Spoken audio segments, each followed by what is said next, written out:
ก็ดีเต็มจานนะจานน้อยโดยขอสั่งอันนี้80,000กีบต่อมาก็คือ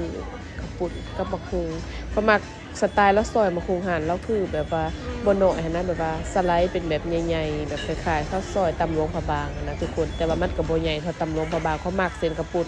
หาอันนั้นแล้วก็เส้นสไตล์ข้าวซอยเส้นมะคุงนะเขามักบอกคนเห็ดเขาใส่มะเร็งหลายๆนะในตำเขาจะใส่หลายๆได้แบบบ่กี่ทีเครื่องบางเพชรก็คือก็สั่งเผ็ดๆมีอยู่กับคู่นึงแล้วใส่ให้ข่อยสะใจแฮงมื้อนี้จุกๆเลยนะกินทีเดียวจะเบิ่ง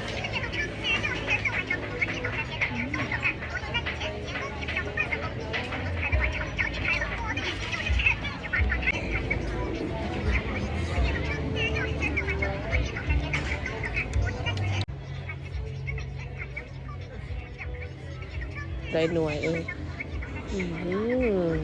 ผัดผักสลัดเข้าไปมาเนื้อทุกคนเด้อมากินน้ำกันเด้อ